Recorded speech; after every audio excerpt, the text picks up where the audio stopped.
falar um pouquinho sobre o capítulo 76. E lembrando que nós não estamos lendo todos os capítulos, a gente está só dando os highlights especiais que eu vi na minha leitura, mas fica aqui o convite para você comprar na CPB, que ainda não patrocina a gente, mas compre, leia, e você vai descobrir outros tesouros especiais que esse livro tem, tá bom? Fica a dica. Bom, capítulo 76 é o título Sinais de Nobreza. Aqui comenta sobre uma história que eu gosto muito, que eu já falei, que você que acompanha aqui, você sabe, tá ligado, que a minha história favorita da Bíblia, o meu personagem bíblico favorito é Daniel. E, assim, fica até uma questão pra você assistir os outros vídeos, não é? Fala assim, como assim? Onde ela falou? Vai lá ver, que tem coisa boa, te garanto, vai lá ver. Mas, enfim, Daniel e seus amigos. E aqui fala sobre quais características que eles tinham, que é muito interessante. Deus honra sempre a retidão. Os jovens mais promissores de todas as terras sujeitadas pelo grande conquistador foram reunidos em Babilônia. Ou seja, o que está falando de do povo hebreu especificamente, que agora eu já estou dando spoiler, mas do que a gente vai ler aqui, que eles foram levados como cativos para Babilônia. Aí fala assim, ó. Todavia, entre eles destacavam-se os cativos hebreus. O porte ereto, o passo firme e gracioso, a aparência distinta, os sentidos não embotados, o hálito incontaminado eram todos sinais da nobreza com que a natureza honra os que são obedientes às suas leis.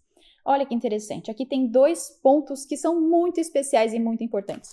Lembra quando a gente conversou sobre o para frente e para cima? A gente conversou sobre a dedicação total de viver todos os dias da nossa vida, dando o nosso máximo para glorificar a Deus? Acho muito interessante que uma das coisas que Daniel... na verdade, são 2 coisas muito importantes que faziam com que Daniel ele tivesse essa integridade que eu acho tão admirável e tantas outras coisas dele.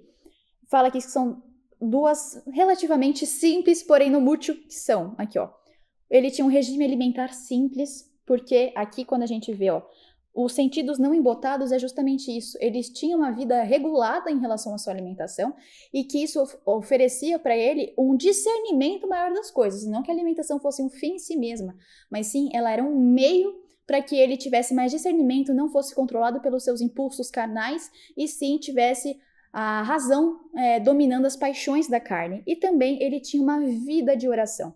Então isso é muito interessante. O que quer dizer? Quando a gente se apega, quando a gente é fiel a Deus em todas as coisas. Lembra quando a gente falou sobre ser fiel no pouco, será no muito? Quando a gente é fiel nessas coisas, Deus, ele é muito misericordioso, ele é muito bondoso, porque ele não só fala para você obedecer e fazer as coisas, mas quando você faz, ele ainda te dá recompensas positivas. Não que você faz pela recompensa, não é isso que eu quero dizer, mas é como se fosse uma consequência ainda positiva para você. Então você vê que todas as coisas que Deus fala para que você faça é para que você viva uma vida boa, uma vida plena. E aqui entra uma coisa que eu tava pensativa, né, na época que eu li aqui, eu tava muito assim, momento super conversa aqui com você que tá aí do outro lado da telinha.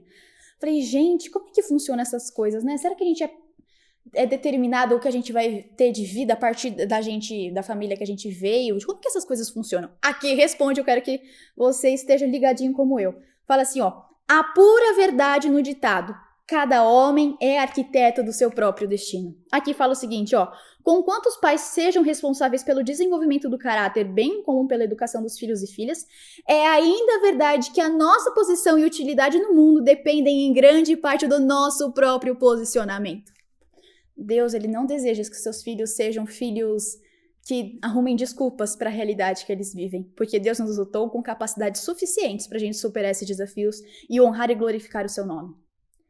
Eu achei muito interessante também aqui algumas lições que a irmã White deixou pra gente, que, olha que coisa fundamental. Sabe o que tinha por trás de toda a vida que Daniel e seus amigos tinham? Qual que foi o ponto que deu a grandeza que eles tanto tinham? Fala assim, ó. Daniel e seus amigos, eles decidiram ser fiéis às lições recebidas na sua infância. O temor a Deus, que é o princípio da sabedoria, foi o fundamento da sua grandeza. Então veja, eles simplesmente tiveram uma vida coerente com aquela que eles professavam seguir. Eles simplesmente foram coerentes por meio do poder de Cristo.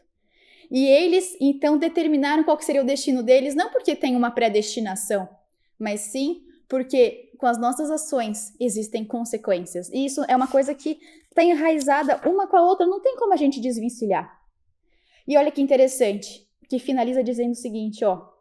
O chamado de Deus para a gente hoje, como jovens, como experiências de vida, Não importa quem você seja, de onde você tá ouvindo a gente, inclusive fala aqui nos comentários que a gente quer saber, a gente é curioso, eu pelo menos sou muito curiosa, então põe aqui que a gente quer saber. Fala o seguinte, ó: Deus os chama a efetuar uma obra que mediante a sua graça vocês podem realizar, que é o quê? Ofereçam o seu corpo como sacrifício vivo, santo e agradável a Deus. Este é o culto racional de vocês. Apresentem-se na varonilidade, os homens, e a feminilidade, as mulheres, de que Deus os dotou. Manifestem uma pureza de gostos, de apetite e de hábitos que possam ser equiparados aos de Daniel, e Deus os recompensará com nervos calmos, mente clara, são juízo, viva percepção. E pra gente não esquecer, o temor do Senhor é o princípio da sabedoria. O meu desejo é que nessa nova semana que se inicia, você se apegue a Deus e fale: Senhor, me ajuda, transforma meu coração. Que o Senhor realmente possa fazer com que todas as reformas que devem ser feitas aqui aconteçam. E que, acima de tudo, eu possa ter o temor do Senhor. Não para ter a sabedoria simplesmente, mas para que eu consiga e possa viver uma vida que te honre e te agrade todos os dias.